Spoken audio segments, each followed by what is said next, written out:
김병기 전 대표가 계속 버티는 데는 뭔가 믿는 구석이 있는 것 아니냐 이런 목소리도 나옵니다. 이어서 들어보시죠. 지금 이 김병기 대표 같은 경우는 돈도 그러니까 받았다가 돌려주고 또 갑질 사항이 뭐 10가지가 넘는다고 하는데 이렇게 당이 쩔쩔 매는 모습을 보면 확실히 박원석 의원님 말씀하신 것처럼 강하긴 강하다. 그리고 김병기 대표의 황금폰이 혹시 좀 있는 것 아니냐, 의심하는 것 아니냐. 황금폰이란 건 그 안에 무언가 위협적인 내용들이 많다라는 그런 폰인가요? 그렇죠. 국정원 출신으로서 또 인사처장까지 하신 분이 이 체증과 녹취와 기록 같은 걸 다 습관화되어 있을 거기 때문에 원내대표를 하면서 내지는 지난 총선에서 공직자 검증위원장 하면서 어떤 의원이 어떻게 무슨 말을 했는지를 아마 다 되게 두려워할 것 같아요. 거기다 이제 각종 투서가 들어오는 거 1차적으로 검증했었던 역할이 김병기 대표의 역할인데 그런 모든 정보를 갖고 있는 상황에서 많은 의원들이 함부로 얘기할 수 없는 분위기라는 것을 정확히 알 수 있는 대목인 것 같습니다. 이기인 사무총장은 황금폰 얘기를 했는데요. 또 어디서는 블랙폰이 있다 이런 얘기도 하더군요. 김병기 의원이 항상 휴대폰 2대를 들고 다닌답니다. 하나는 본인 통화용이고 하나는 녹음하는 용으로. 그런데 여기에 민감한 내용들이 상당히 많아가지고 이게 의원들 발목 잡고 있는 거 아니냐 이런 해석들도 나옵니다. 최 의원님. 그러고 보니까 강선우 의원 건은 똑같은 공천 헌금 의혹인데 긴급회의 열어가지고 곧바로 제명했잖아요. 김병기 대표 건은 좀 늦어지고 뭔가 제명 안 될 수도 있다 이런 얘기 나오고요. 이거 혹시 뭐 블랙폰 의혹 이것과 관련 있는 거라고 보십니까? 글쎄 그걸 정확히 저희가 알기는 어렵죠. 그러나 이제 통화용 휴대전화와 녹음용 휴대전화가 있다고 한다면 김병기 의원이 2024년 총선을 앞두고서 검증위원장을 지냈기 때문에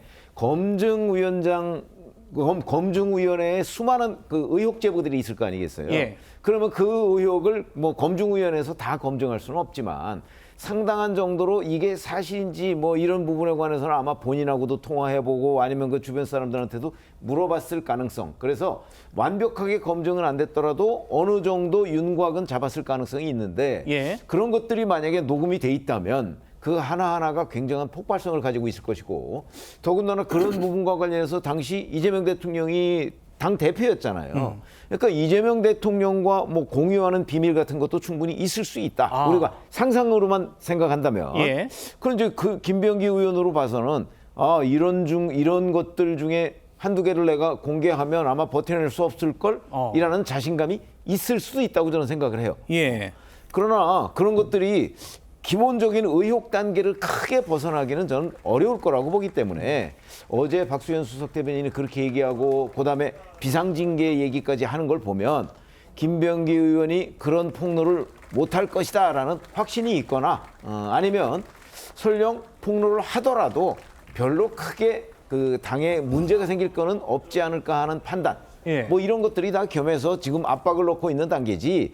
제가 보건대는 뭐 아마 김병기 의원에 대해서 지금 뭐 솜방망이식으로 지금 못 건드리고 있는 그런 느낌은 별로 나지 않습니다. 그런 건 아닌 것 같아요. 그런 걸 보면 오히려 오늘 결론이 나올 가능성이 더 높지 않을까 이렇게 생각합니다. 민주당에 여쭤보죠.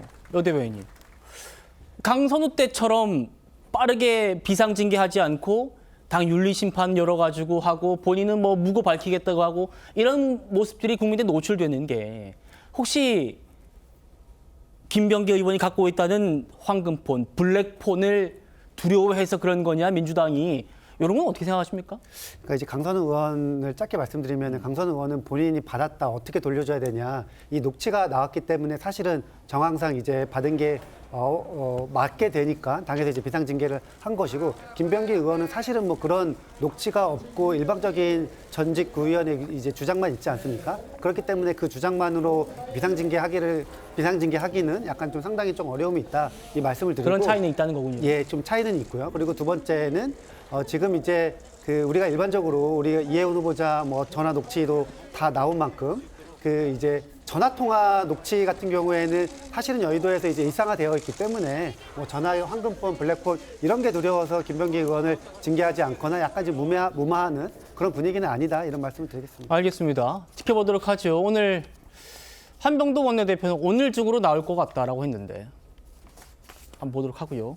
김병기 의원은 자신의 부인이 지역구 구의원들의 법인카드를 받았었다는 의혹도 받고 있지 않습니까? 그런데 이 사건을 경찰뿐 아니라 검찰도 미리 파악하고 내사를 벌여왔던 걸로 확인됐습니다. 그런데 경찰처럼 정식 수사엔 착수하지 않고 갖고만 있었대요.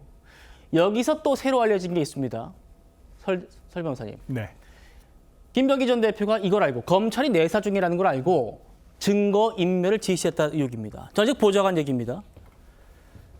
조진희 부의장, 김병기 전 대표 부인이 법카 받았었다는 그 부의장 아닙니까? 반부패부에 내 계좌가 틀렸다. 출석 조율하죠. 검찰 연락 왔다고 의원실로 연락을 왔다는 겁니다. 그러니까 그 얘기를 들은 김병기 전 대표가 의원실 컴퓨터와 휴대폰 바꿔라 라고 지시를 했다는 겁니다. 추가적인 증거인멸 정황 아니냐 이런 얘기 나오는데요. 뭐 명백하게 알 수가 있겠죠. 이건 증거인멸이라고밖에 볼 수가 없습니다. 아니 그렇지 않으면 왜 멀쩡하게 쓰고 있는 컴퓨터와 휴대폰을 그것도 본인 것만 그렇게 바꾼 게 아니라 어떤 보좌진들이 쓰는 것까지 다 같이 바꾸라고 했다는 것은 수사에 대비를 하겠다라는 것이거든요. 그렇다고 한다면 이게 이 건도 저는 조금 들여다봐야 된다고 봅니다. 예. 어떻게 검찰에서 본인이 내사를 했다라는 것을 단순히 조진이 어떤 구의원의 어떤 얘기만 전달을 받고 안 것인지 아니면 검찰 측으로부터 다른 루트를 통해서 본인의 수사 내용을 내사 내용을 알고 있었던 것인지 그리고 이 내사가 어떻게 아무런 뭐 수사로 진행되지 않고 그냥 내사 종결 처리가 된 것인지 이거 명백하게 이번 사건을 김병기 의원 사건 전부 다 해가지고 한번 좀 수사가 돼야 되지 않을까 싶습니다. 알겠습니다. 이건 수사 영역이다. 네. 지켜봐야겠군요.